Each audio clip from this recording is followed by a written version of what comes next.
أنا عندي سؤالي هو لو أنت ارتحت لشخص معين، ولد أو بنت، وقعدت تتكلم معاه إن أنت تحكي له، وصلت لدرجة مرحلة اللي أنت عايز تحكي لحد، تتكلم تفضفض في أي حاجة.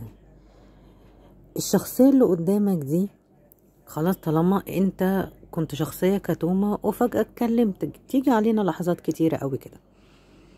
المطلوب بقى من الشخصية التانية اللي بتسمع، ما تقعدش تضغط عليك اللي هي عايزة تعرف كل حاجة من الألف لليه، لا ده من الب. انتوا فاهمين قصدي ايه؟ خلاص، سيب اللي قدامك يتكلم، ان هو احتاج فعلا اللي هو عايز يتكلم في المرحلة دي، مش قادر او عايز يتكلم في حاجة معينة. مش شرط تقعد بقى انت تنخور وتعرف، ولا انا عايز اعرف كل حاجة.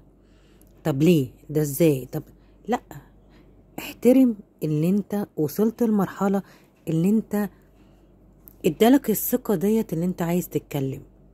ان هو من شخصية كتومة مش عايز كان يتكلم، ففجأة اتكلم، فسيبه هو يتكلم، واحترم بعد كده كمان بس كانت الحاجة اللي هو اتكلم فيها دي حلوة او وحشة.